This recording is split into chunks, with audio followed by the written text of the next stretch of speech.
came about was when I got divorced. It was a very nasty, long divorce. I was awarded joint custody. Now, in New Mexico, joint custody means 50-50. And so I had them basically Wednesday, Thursday, Friday, and then Wednesday, Thursday, Friday, Saturday, Sunday, Monday. So it was an even split. And I remember actually the conversation me and my ex had, where she said that I actually feel that you're the better parent, and I don't want you to have them the full time. And, of course, I didn't want to really be a jerk about it, so I was very, very amicable towards her. Well, within 2 weeks of my divorce, she up and runs to Texas with the help of my father. And, yeah, moved, one street behind his house. They shared the alleyway and 3 doors down. And I had to go back to court. And, of course, Texas is like, well, we don't acknowledge, New Mexico pretty much for the most part. And ended up, she got them the way she wanted them. She got them where she's the primary, and I'm not.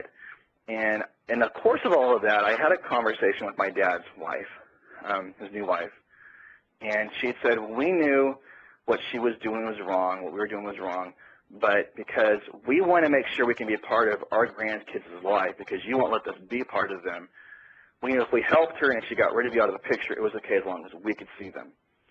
And this goes back to the philosophy I say that you can forgive the bank robber, but you can't hire the bank robber to work in the bank. I'm very particular with my children about who they're around, and that's why they have no contact with my father or his wife. What about your mother? No, and the reason why is that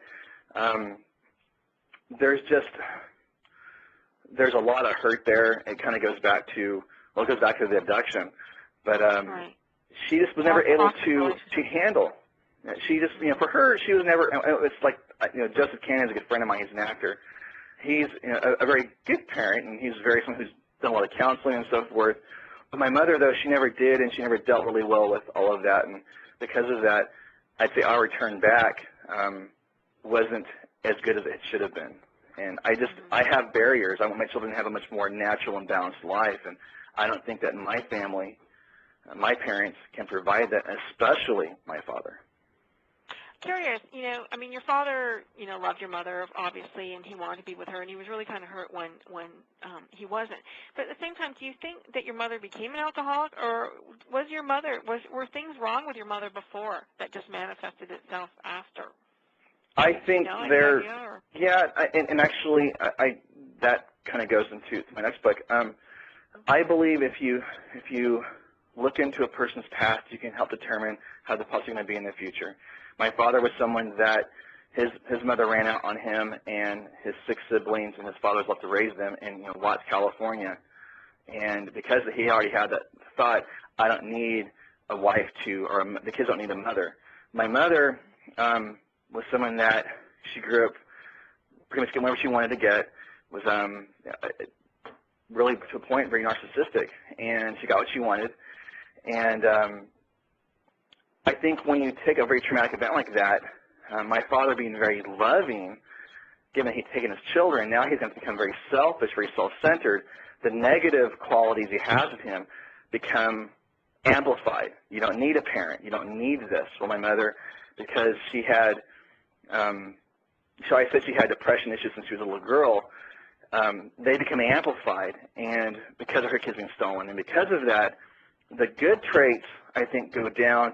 The bad traits are amplified, and they manifest in alcohol. They manifest in being in abusive relationships. They manifest in how you treat and raise your children. For her, there was a pride issue. She didn't want us to have counseling. She didn't want us talking to counselors. Didn't want to pry into her life. So because of that, she never got the help she should have needed. You had a lot of negative things that or not negative, I won't say they're negative, but they manifested as a result of the abduction, which you had, night terrors and bodily things that happen, physically happen to your body. But after you came home, did those things continue on? They did. They took on, in many ways, they became worse. When I was with my dad, my night terrors, when I would wake up, I was still caught in my dream, and he would literally, of course, him being My dad, in many ways, was very simple, and not simple like as in dumb, but very simple. And he, of course, would pray for us, and actually, I'm going to say quasi-religious in the sense that he'd like anoint you with oil and so forth and try to rebuke the demon that's in you. But I had these night terrors so severe that I would wake up and I was still